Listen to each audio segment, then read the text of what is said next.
Perkenalkan, nama saya Dito Armansyah dengan NPM 2541244. Di sini saya akan menjelaskan analisis pasar kopi kekinian dari perusahaan Fore Coffee.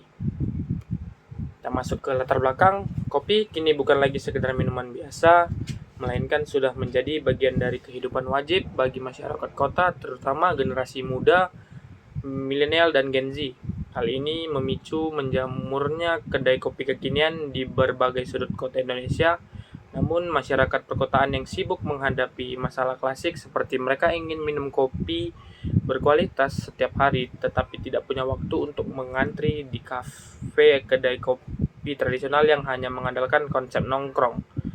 Mulai kesulitan melayani konsumen yang butuh serba cepat.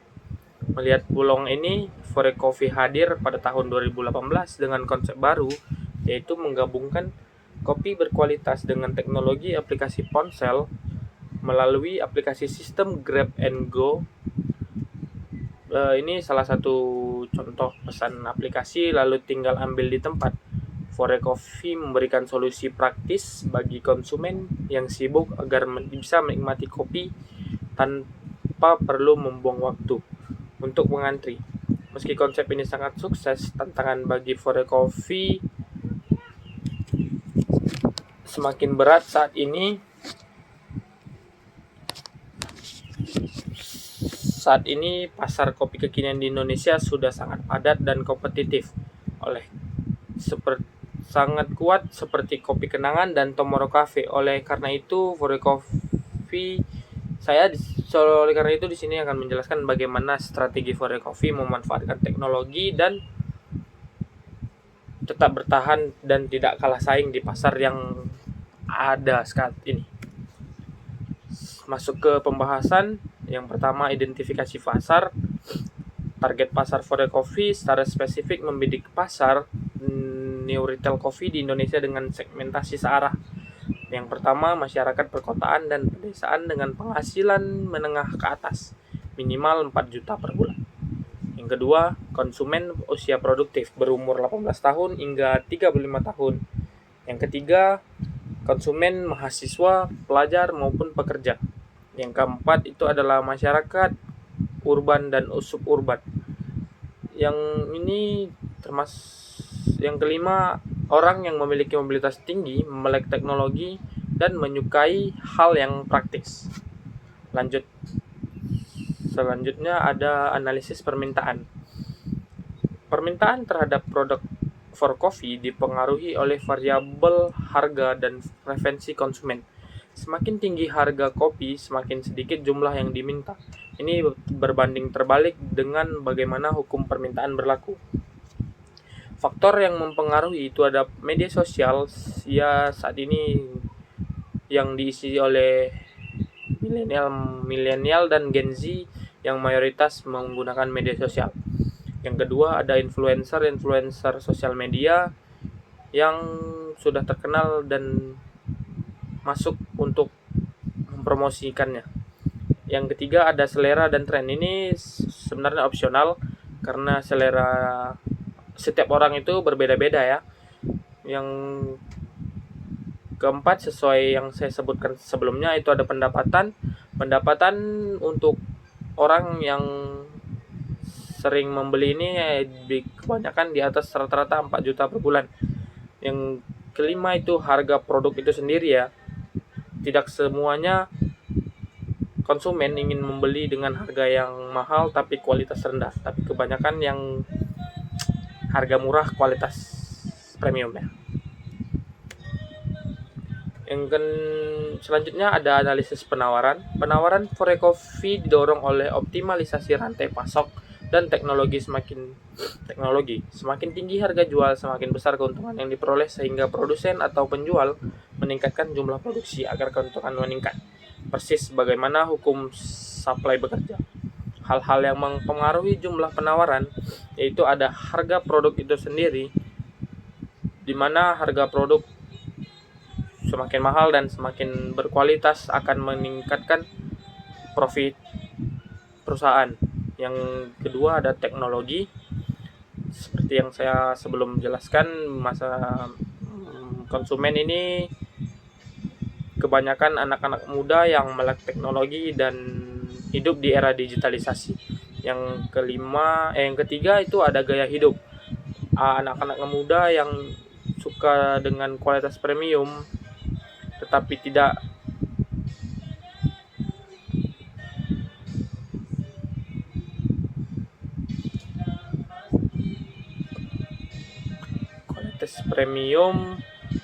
murah dan ramah tamah, mungkin sebagai gaya hidup di era digitalisasi sekarang ya.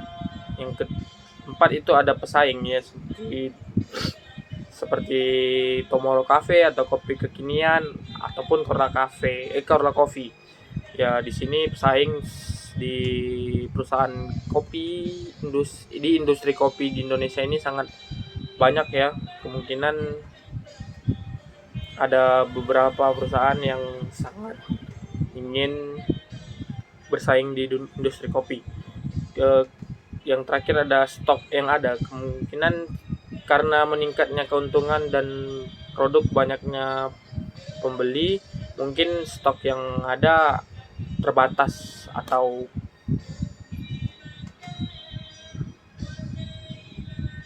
susah didapatkan ya. Selanjutnya itu ada struktur pasar. Struktur pasar industri kopi kekinian di Indonesia, tepatnya di Forecoffee, beroperasi dikategorikan ke dalam struktur pasar oligopoli. Karena apa? Karena di Indonesia sendiri industri kopi ini sangat banyak penjualnya ya. Tapi sangat banyak juga peminatnya, khususnya untuk anak-anak muda. Di mana banyak penjual dan banyak peminat itu menetralkan pendapatan dan pengeluaran. Yang kedua, produk yang dijual ini sangat similar. Yang ketiga, modal yang diperlukan cukup besar. Untuk masuk ke industri kopi di Indonesia ini sangat membutuhkan modal besar karena dari strategi pemasaran, produk, aplikasi digital yang digunakan dan pembayaran pekerja itu sangat besar ya. Kemungkinan untuk masuk pasar ini membutuhkan modal yang sangat besar, tetapi juga untungnya sangat besar karena peminatnya sangat banyak, khususnya generasi milenial dan Gen Z yang melek akan digital, yang hidup di era digital. Selanjutnya ada memiliki ciri khas sendiri. Forecoffee ini memiliki ciri khasnya di bagian kualitas kopinya dan pelayanannya. Kemungkinan ciri khas itu ciri khas kelas menengah ke atas yang disediakan oleh Forecoffee sendiri. Selanjutnya ada strategi harga.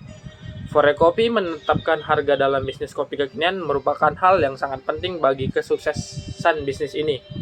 Karena seperti yang sudah saya jelaskan bahwa bisnis ini tergolong pasar persaingan oligopoli, di mana banyak produk yang mirip dengan ciri khas yang berbeda.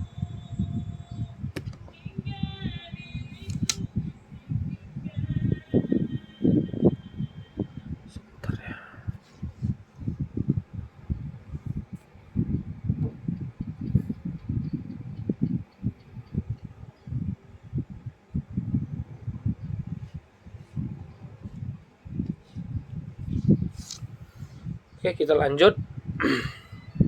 Sampai mana ya? Oke, sampai karena seperti yang sudah saya jelaskan bahwa bisnis ini tergolong pasar persaingan oligopoli, di mana banyak produk yang mirip dengan ciri khas yang berbeda.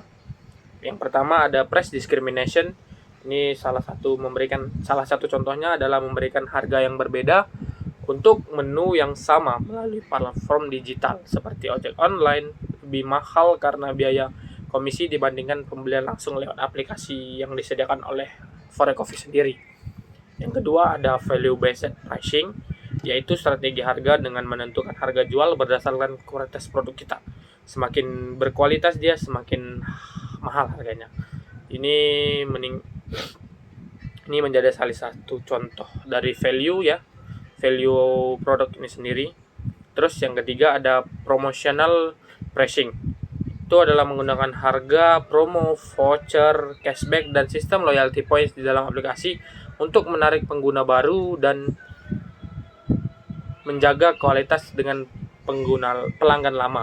Ini yang banyak digunakan di era digitalisasi sekarang ya. Kemungkinan seperti yang ada di sistem Forecoffee sekarang di aplikasi resmi Forecoffee. Kemungkinan banyak sekali promo-promo untuk pengguna baru.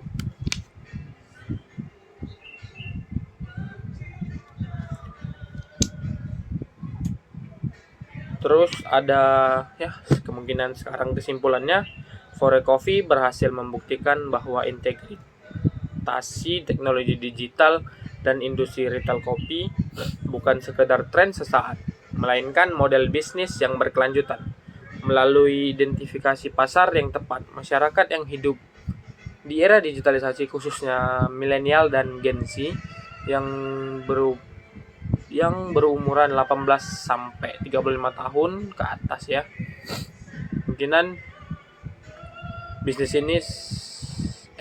Kemungkinan Forecoffee sangat mampu bertahan di industri yang banyak penjualnya dan pesaingnya. Forecoffee mampu menciptakan efisiensi tinggi baik dari sisi permintaan maupun penawaran. Ya, ini menunjukkan Forecoffee sendiri sangat baik dalam menganalisis pasar, menganalisis tempat dan permintaan. Di dalam struktur pasar oligopoli yang kompetitif, kekuatan Fore terletak pada konsistensi, diferensiasi produk premium dan ekosistem aplikasinya. Di sini menunjukkan kekuatan Fore dalam menganalisis pasar dan menggunakan produk-produk premiumnya dan melihat peluang digitalisasi, melihat peluang di era modern, khususnya era digital. Kedepannya bagi Forecoffee adalah mempertahankan efisiensi biaya operasional, loyalitas pelanggan tanpa harus terjebak dalam peluang harga. Kemungkinan ini adalah langkah yang harus dipertahankan oleh perusahaan untuk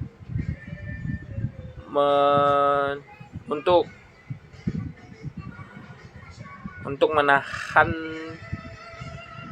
harga yang semakin turun harga ekstrim oleh kompetitor lain.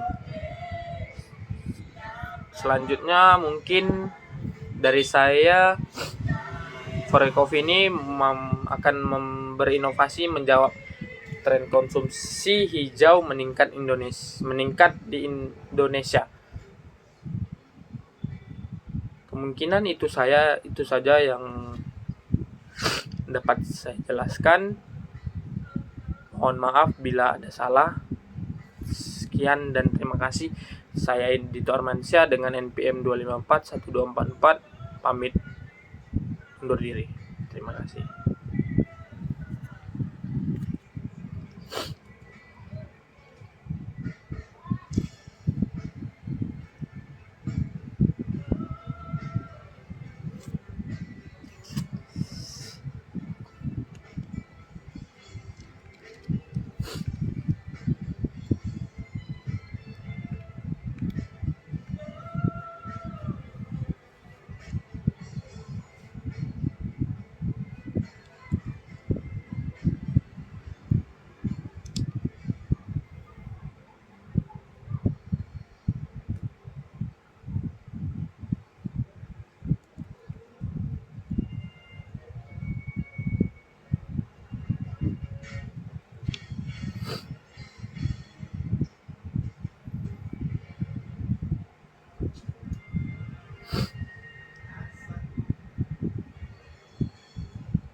Sekian dari saya, Dito Armansyah, 254 1244. Terima kasih.